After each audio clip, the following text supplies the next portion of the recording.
Hi, I'm Raymond, and I want to share with you my now 61 years of sailing and racing a seaview dinghy, and show you how I set it up, how I rig it for each race, and a couple of pointers on how to sail it well. So it's going to be in 3 parts. So for part 1, I want to show you how I set the boat up before I let anybody else launch it. The first thing is to get your mast up straight, because otherwise it'll be different on each tack. If you want it straight, the easiest way to do it is to take your main halyard, do it up, and then take it very slowly, pulling gently on the halyard until it hits the side of the gunnel. And if you look there, you'll see I'm hitting about 1 centimetre, 1 inch behind the rudder hole. So I take it around the other side and I'm pulling the same as I go. I keep the same tension on it. And when I get and I touch, I'm touching in exactly the same place, about 1 inch behind the rudder hole. That tells me that my mast is straight up. First important thing. Second thing, you want to have a look at your hole in the thwart and decide year on year where you want the mast in the hole. Now, it's no good me showing you mine, because some of them are in the middle, some are at the front, some are at the back. I happen to be at the back. That's just chance. Then you will get your mast up the same every year. The next thing I'm going to do is set up my sails and the ropes in the boat. Starting from the front, I set up the jib. Now the jib comes with an eye at the bottom, but it's too close to the boat to get any shape, and you want this up so the bottom of the jib is roughly level with the bottom of your sail. That gives you more effective slot, it's called, so that the sail overlaps the mainsail. I use a piece of string, and it's about a long finger and a bit in distance, without doing measurements, because the measurement isn't the important thing. The important thing is the shape that you get in the sail. And then how to pull it up tight. Here it is just pulled up to keep it, and if you hold the sail and the forestay and I pull, you'll see that the sail is much looser than the forestay. The rigging isn't very tight. You don't need very tight rigging in a seaview dinghy. It makes a nice low bunking noise. Ding ding, you're going to push your keel out of the bottom of the boat. They're not strong enough. So I pull up my jib halyard, and when I pull up my jib halyard, I go and I sit on the stern and I pull with 2 hands. I'm quite strong. By the time I've done that, my jib is tighter than my forestay. My jib is tighter than my forestay. My forestay is bending more than the jib, and that's my basic setting. If it's windy, I want it tight. I want it very tight. So I pull on my rack, I pull it up tighter. And now my jib is way tighter than my forestay. That's setting it up for more wind. So we've put the jib in the boat, but we haven't done the setting of the pulleys. How do we do that? Here are the original 1961 pulley blocks from my boat. You do not need anything fancy or expensive. Now, the important thing here is what shape I'm going to get in the bottom of the jib. And by having simple rope each side attached to the side of the boat, you can slide this backwards and forwards before or after or during a race. And that allows you to decide, when you pull the jib in, what shape you have in the bottom of the jib. Now, there's no wind here to show you, but broadly speaking, in light weather, I have it right at the front. And that allows me to get a shape in the jib that looks nice and round. Air does not flow in straight lines. Wind likes to go around corners to generate power. So if you don't have any shape, you don't have any power. If you have your jib pulling in at the bottom so hard that you get this wrinkle, it's not giving you anything at all except windage. Can't show you exactly where without the wind in it. So that's how you set up your jib. Don't pull it in too tight.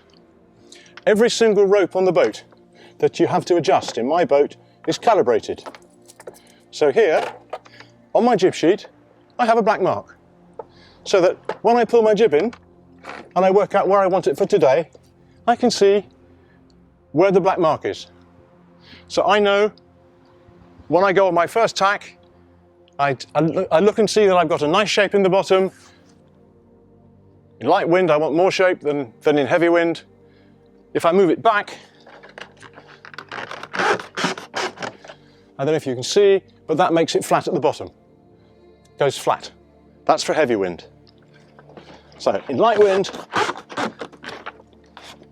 there's my marker. Every time I tack, I can put it in the same place without thinking about it. I do my tack, it's there. Same on the other side, of course. The marker is on the same rope in the same place, so that the two sides will be identical. I haven't got to set it up on both sides. That's basically and simply how the jib works. Let's have a look at the mainsail over here. The mainsail works in exactly the same way.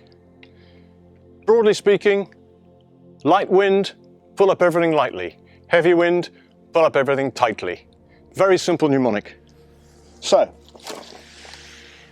I've opted to rig my boom the same as an oppie. Now, most of you parents out there will be rigging oppies till you're blue in the face. Why don't you copy something as simple as this, with strands round?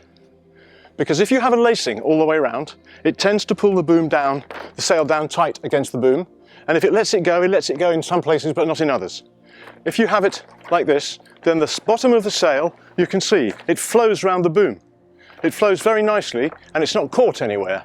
So that gives you a nice even shape at the bottom of the boom.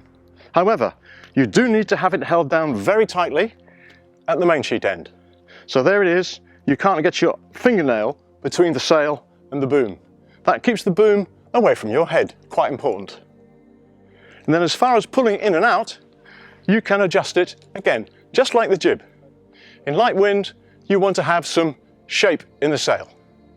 Broadly speaking, according to your weight, when you're sitting on the side of the boat, you start to make it tighter. And when you're stressed and you're leaning out hard, you want it very tight. And that doesn't apply just to this. It applies to your halyards, it applies to your kicker, it applies to your jib halyard, everything. Heavy wind, make it tight. Light wind, make it light. And the balancing point, according to your own weight, is whether you're sitting out hard or not. Main halyard. How many of you tie a complicated knot at the top? Anybody had it come undone? How many of you have a great big metal hook at the top, which weighs a ton and flogs around at the top of your mast? You don't need a hook, you need a bobble. The smallest one you can get your rope through and tie a knot in the end. You put a loop through the top of the main, quite tight. You put the bobble through the loop and you pull it tight. It weighs nothing, it can't slip, and it can't come down. And it's absolutely the ideal way of holding up a mainsail on this boat and many others. Now, the next thing that's important about your boat is the sliders. Look how my sliders go up and down. There's no friction there, there's no varnish or paint or corrosion on my track. You do that very simple. You take a fingerful of Vaseline and you run it up the track at the beginning of the season. And since tomorrow is the Worlds, I did it again yesterday because it was getting a bit sticky. That way, when you adjust the halyard, the sail adjusts the whole way up and down and not just at the top few inches tighter.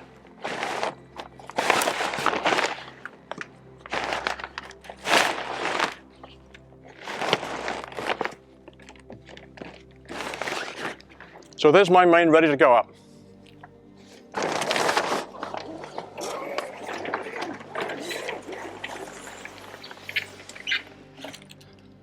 Exactly the same process. I pull it up and then I come and I sit on my stern seat and I give it a good pull. I'm strong, it goes pretty tight. So then I can go and I can have a look at the sail and I can decide here how tight it is. And you can see I have to pull quite hard to make any impression. And I would call that my average set. If there's no wind at all and I'm wanting to creep my boat along the shore, which I love doing, then I'll make it quite loose, and you can feel here, I only had to put a finger on it and it'll bounce. It's the same with the foot. This foot is loose. It's hanging, if you can see on the film, the sail is hanging down beside and there's no weight in it at all. If it's windier, I can pull that up on this double ratchet system until it's completely tight, very simply. But that is only when I'm sitting out and holding on for dear life. Mostly I have it loose because, as I said before, wind goes round corners, not straight lines. You're going to get hit with that boom.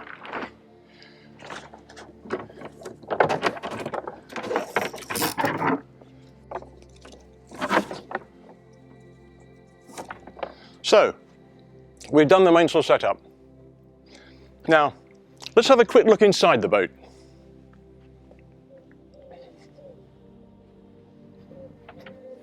Two things inside the boat, which perhaps I should have done when I was doing boat setup.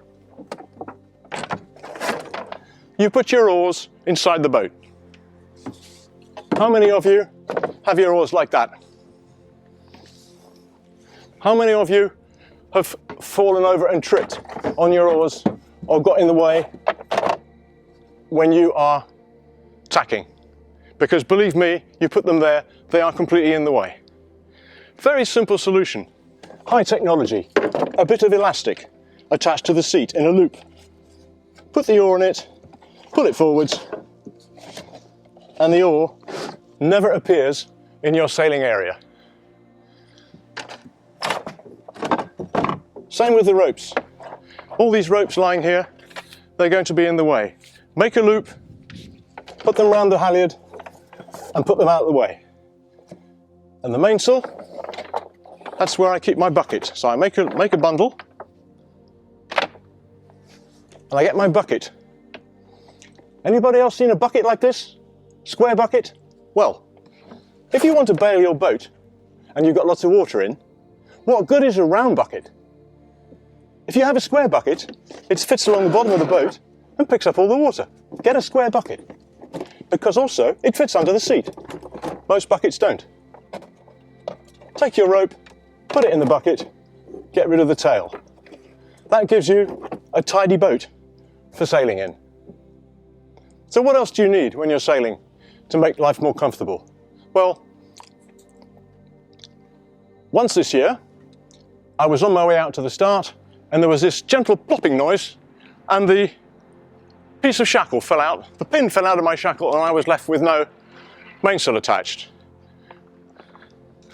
But I always carry a spare shackle on a bit of rope in the boat, because almost anything that breaks on a sea-view dinghy, you can fix with 2 shackles and a bit of rope. That way, I go out to sail in the Wells tomorrow, the chances are, anything goes wrong, I can fix it.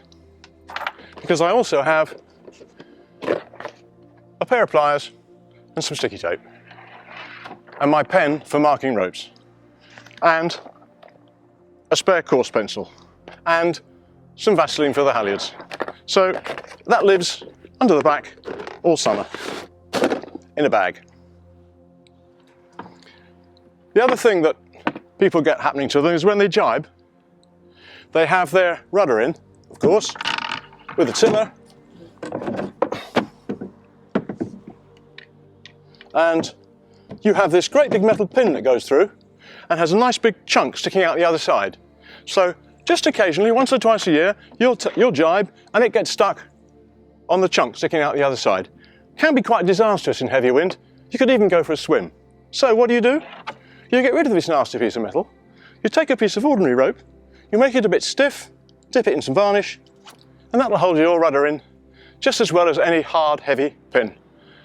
Hasn't come out for me in 60 years. So, while we're talking about marking ropes, let me show you that I even mark my main sheet.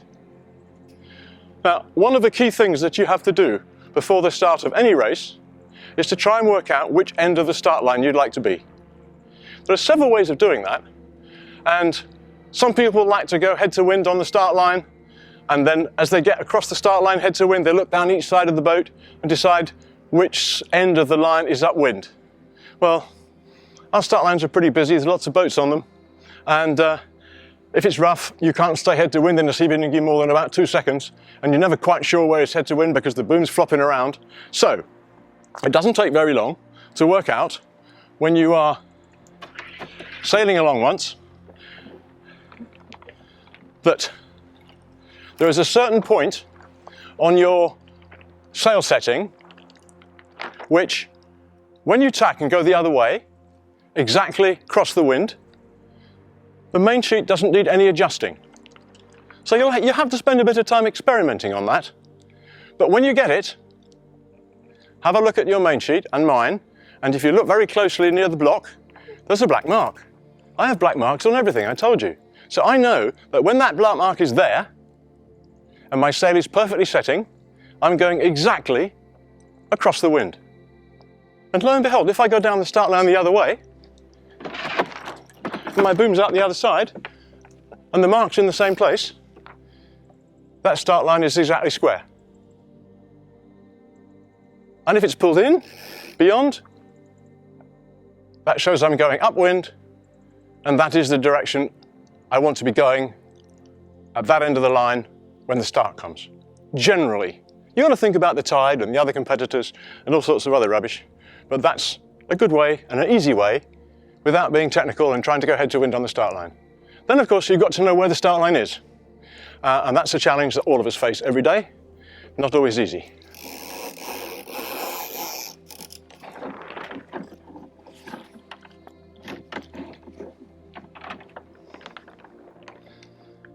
The other thing that, of course, don't be surprised, I've got a black mark on it.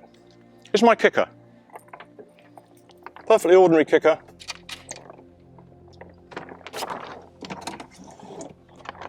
And when I pull my kicker in, can you see in the boat there's a black mark? There's a black mark appeared in the boat. It's just gone through that bottom block. That's loose. And if I want my kicker tight, I can pull it all the way to there. And if you look, you can't probably see that my boom is actually bent in the process. It is so tight. Now, don't often sail with it up there, partly because I can't get under the boom anymore. In the old days, I used to sail with it very tight in heavy weather. So exactly the same as your main halyard, your main sheet, your jib. Heavy wind, heavy rope, pull it tight. Light wind, light rope, leave it loose.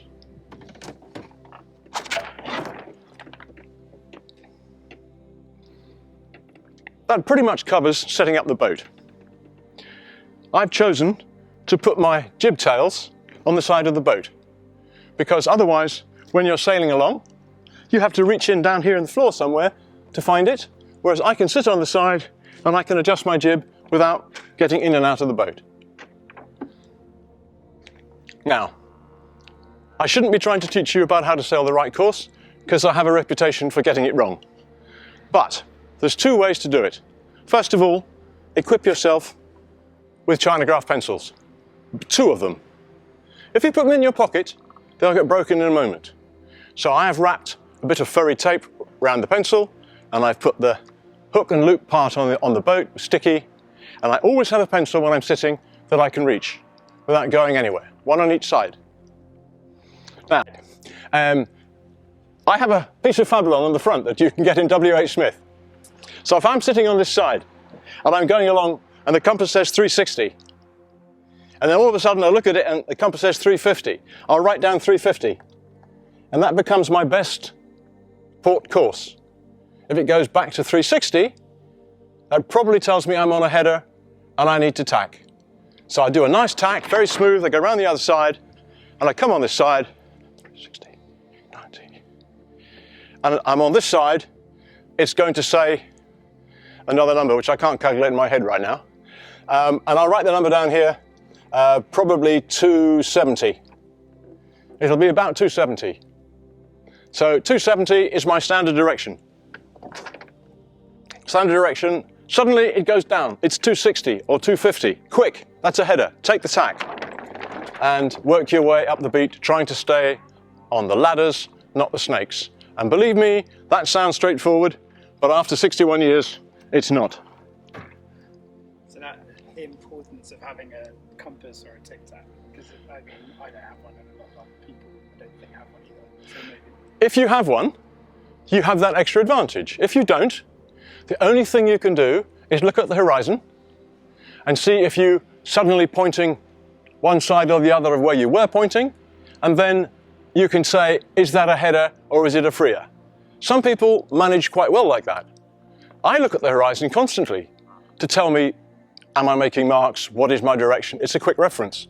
But if you go around the leeward mark in a long race and you see you've got 350, and last time you went round it was 375, you can't possibly know that without a compass.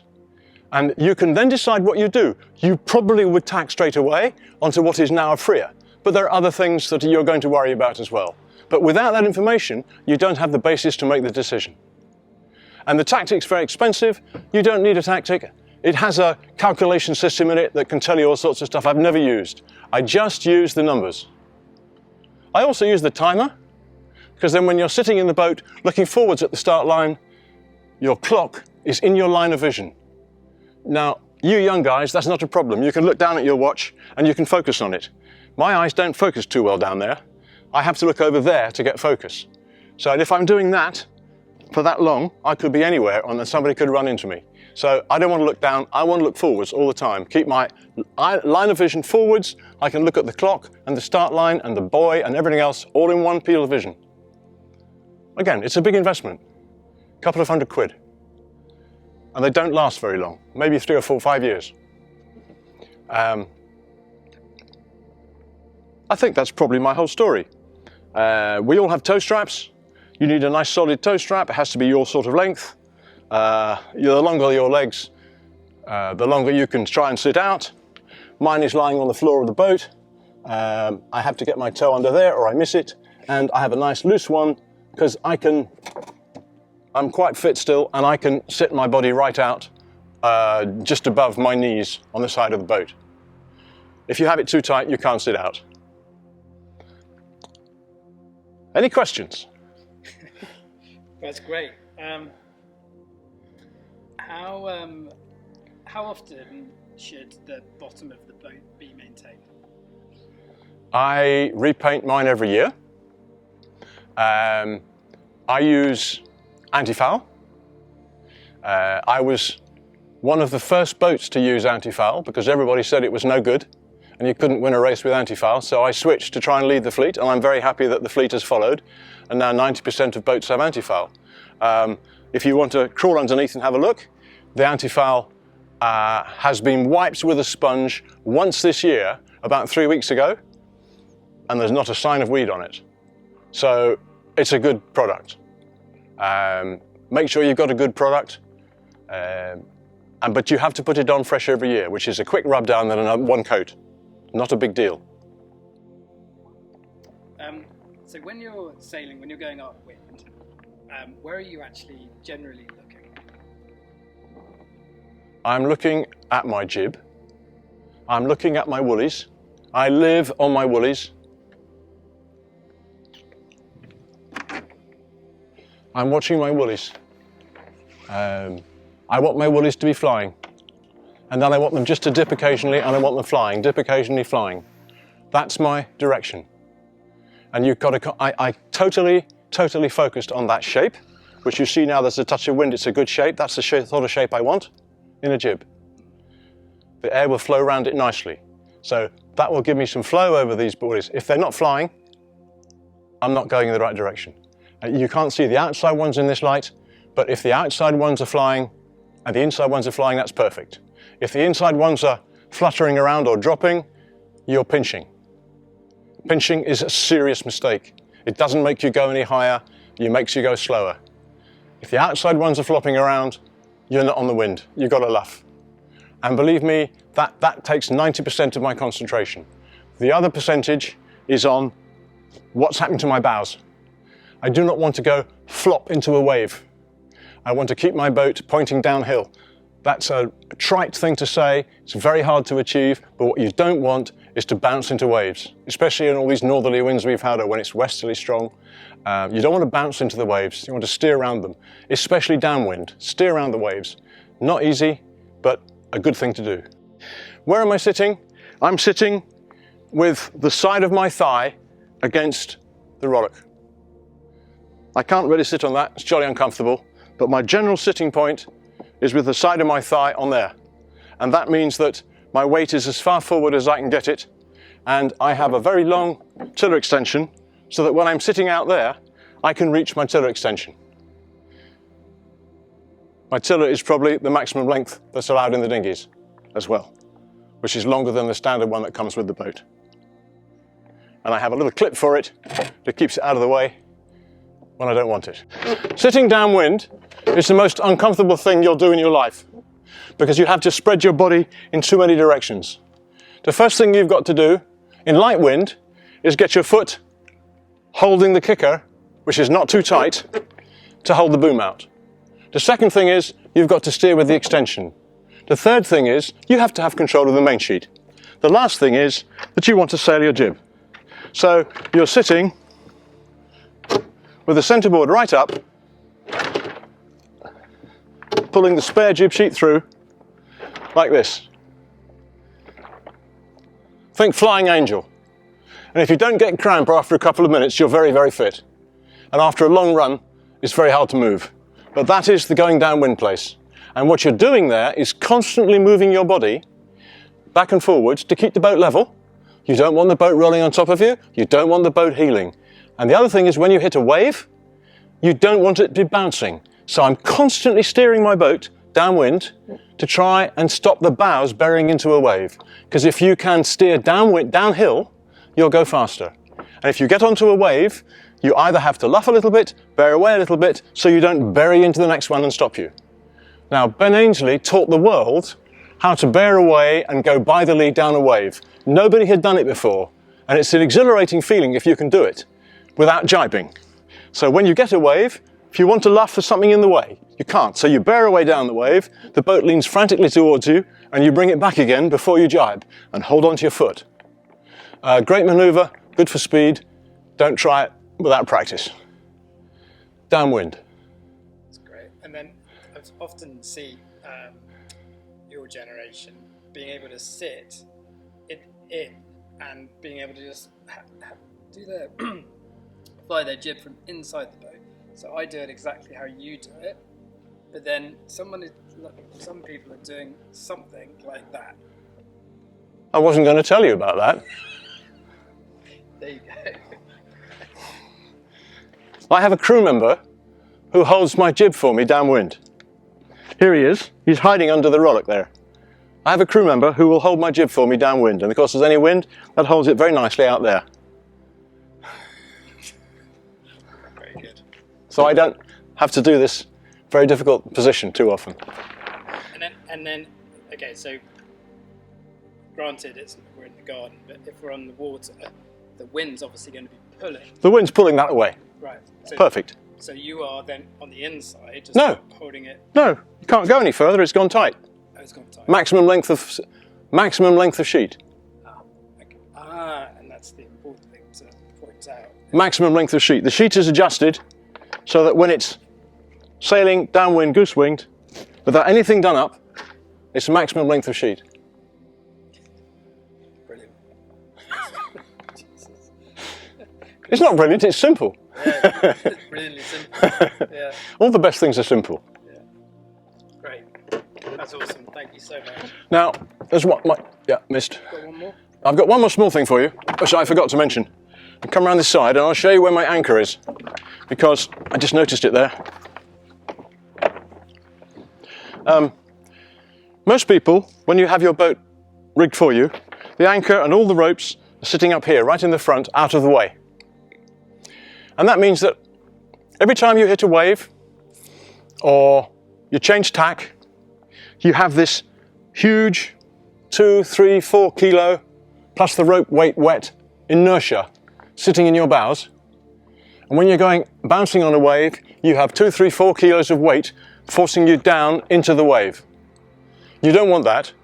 So what you want is to have your weight level with the centerboard. So my centerboard pin is back here, my centerboard is hung there, so I bring my anchor back and I sit it on the side there. It's very comfy, sits there the whole season.